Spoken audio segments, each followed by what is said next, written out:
नमस्कार दोस्तों, अगर आप किसान हैं, अगर आपके पास खेती की जमीन है और अगर आप चाहते हैं कि सरकार हर साल आपके सीधे बैंक खाते में पैसे दे, तो यह वीडियो आपके लिए बहुत जरूरी है। आज हम बात करने वाले हैं भारत सरकार की सबसे बड़ी किसान कल्याण योजना प्रधानमंत्री किसान सम्मान निधि योजना के बारे में। तो इस वीडियो में हम जानेंगे यह योजना क्या है, इसमें किसे पैसे मिलते हैं, किसे नहीं मिलते हैं, ई-केवाईसी क्या है और क्यों जरूरी है, आवेदन कैसे करें, किस्त क्यों रुक जाती है और सबसे जरूरी पैसा कैसे मिलेगा। तो वीडियो को अंत तक जरूर देखिएगा, क्योंकि आखिर में मैं बताऊंगा वो गलतियां जिनकी वजह से लाखों किसानों की किस्त अटक जाती है। योजना की शुरुआत और सोच।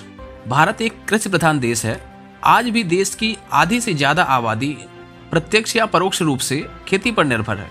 लेकिन सच्चाई यह है कि खेती की लागत लगातार बढ़ रही है, बीज, खाद, कीटनाशक महंगे हो रहे हैं, मौसम की मार अलग से बढ़ जाती है।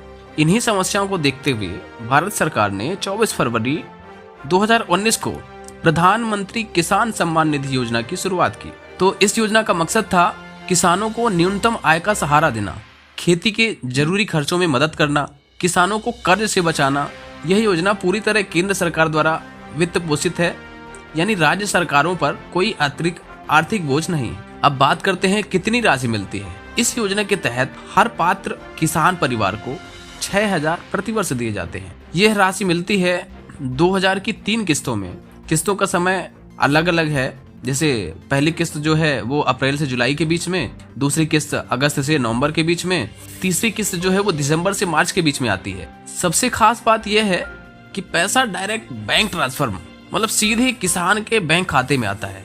कोई बिचौलिया नहीं, कोई दलाल नहीं, है ना। तो किसान बिल्कुल इस चीज के लिए निश्चिंत हो जाता है कि पैसा हमारे खाते में पूरा पहुंच जाएगा। अच्छा, अब इसके लिए सरकार द्वारा किसान परिवार किसे माना जाता है, तो सरकार ने कुछ क्राइटेरिया अपना बनाया हुआ है, जिसके तहत ये फाइनल होता है कि सरकार किसको किसान का परिवार मान रही है। तो सरकार के अनुसार पति, पत्नी, नाबालिग बच्चे, इन तीनों को मिलाकर एक किसान परिवार माना जाता है और 6,000 पूरे परिवार को मिलते हैं, अलग अलग सदस्य को नहीं मिलता। एक बात ध्यान देने की बात है कि इसमें पूरे परिवार को मिला के 6,000 रुपये मिलते हैं, अलग अलग नहीं मिलता है कि माता को अलग, बेटे को अलग, ऐसे करके नहीं मिलता है। अब बात करते हैं पात्रता, यानी कौन ले सकता है लाभ। अब सबसे जरूरी सवाल, कौन किसान इस योजना का लाभ ले सकता है। अगर आप भारत के नागरिक हैं, आपके नाम खेत की जमीन है, आप छोटे या सीमांत किसान हैं, गाँव या शहर कहीं भी रहते हैं, तो आप पात्र हो सकते हैं। जमीन कितनी होनी चाहिए, इसके बाद ये बात आती कि भैया जमीन कितनी होनी चाहिए। तो योजना में जमीन की कोई अधिकतम सीमा नहीं है, बस जमीन आपके नाम होनी चाहिए। इसके बाद अब बात करते हैं कि ऐसे कौन से किसान हैं जो इस योजना के लिए पात्र नहीं हैं। तो सरकार ने कुछ वर्गों को इस योजना से बाहर रखा है। अगर आप आयकर दाता हैं, डॉक्टर हैं, इंजीनियर हैं, वकील हैं या सीए हैं, सांसद, विधायक, मंत्री हैं, ग्रुप ए या बी के सरकारी कर्मचारी हैं, या फिर 10,000 से ज्यादा पेंशन लेते हैं, तो आपको इस योजना का लाभ नहीं मिलेगा। इसका उद्देश्य है कि योजना का पैसा सिर्फ जरूरतमंद किसानों तक पहुंचे। और इसके बाद बात करते हैं जरूरी दस्तावेज की। तो प्रधानमंत्री किसान सम्मान निधि योजना का लाभ लेने के लिए आपके पास ये दस्तावेज होना जरूरी है। तो कौन कौन से दस्तावेज होना चाहिए, तो आधार कार्ड हो गया, बैंक खाता जो आधार से लिंक हो, ऐसा नहीं कि जिसमें आधार से लिंक नहीं है वो वाला भी खाता चल जाएगा, तो ऐसा नहीं है। इसके बाद भूमि रिकॉर्ड, खसरा खतौनी और पट्टा, मोबाइल नंबर होना चाहिए। अगर इनमें कोई भी जानकारी गलत है तो किस्त रुक सकती है। ई-केवाईसी क्या है और क्यों जरूरी है। अब आते हैं सबसे अहम पॉइंट पर, ई-केवाईसी। सरकार ने देखा कि कई अपात्र लोग भी लाभ ले रहे हैं, फर्जी नाम और गलत खाते नाम जुड़े हुए थे, इसलिए सरकार ने ई-केवाईसी अनिवार्य कर दी। अभी ई-केवाईसी के 2 तरीके हैं। पहला ओटीपी आधारित ई-केवाईसी, मोबाइल नंबर से जो हो जाता है, और दूसरा है सीएससी सेंटर पर बायोमेट्रिक ई-केवाईसी। अगर ई-केवाईसी नहीं हुई तो किस्त सीधे रोक दी जाती है।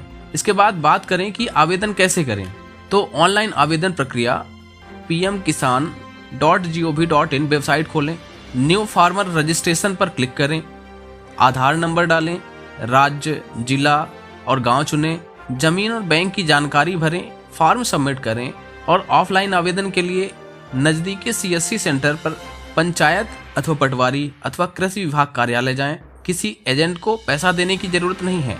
किस्त का स्टेटस कैसे चेक करें। तो अगर आपको यह जानना है कि आपकी किस्त आई या नहीं तो pmkisan.gov.in पर जाएं, बेनिफिशियरी स्टेटस पर क्लिक करें, आधार या मोबाइल नंबर डालें और पूरी भुगतान जानकारी देखें। किस्त क्यों अटक जाती है, अब बात करते हैं सबसे आम गलती की। कई बार ऐसा होता है कि लोगों की कुछ छोटी छोटी गलतियां हो जाती हैं जिसके कारण से जो राशि है, एक क्या होता है कि KYC पूरी ना होना, बैंक खाता बंद होना या गलत होना, आधार बैंक लिंक ना होना, यानी आपके बैंक खाते से आधार कार्ड लिंक नहीं है, जमीन के रिकॉर्ड में नाम की गलती। कई बार ऐसा होता है कि रिकॉर्ड में नाम गलत हो जाता है और हम लोग उसको सही नहीं करवाते हैं, तो उस कारण से भी किस्त रुक जाती है।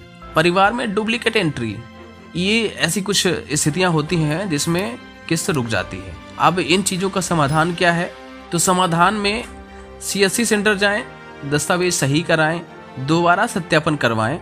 इस योजना से किसानों को खेती के लिए तुरंत नगद सहायता, बीज, खाद खरीदने में मदद, कर्ज पर निर्भरता कम, आर्थिक आत्मविश्वास, सम्मान और सुरक्षा, ग्रामीण अर्थव्यवस्था में पैसे का सीधा प्रवाह होता है।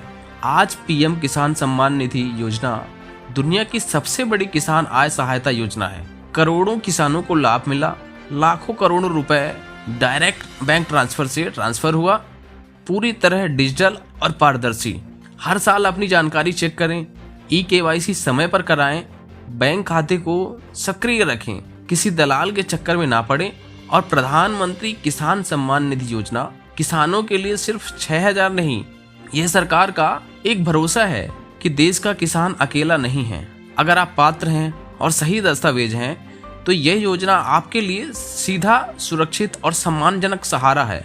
अगर वीडियो उपयोगी लगी हो तो लाइक करें, शेयर करें, खासकर किसानों के साथ, है ना, जो किसान भाई हों आपके, उनके साथ ये जानकारी शेयर करें ताकि वो भी अपनी किस्त में हो रही गलतियों को सुधार सकें और टाइम पे किस्त उनके बैंक खाते तक पहुंच जाए।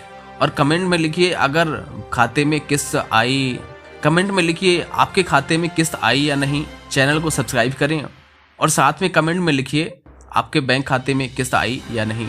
धन्यवाद।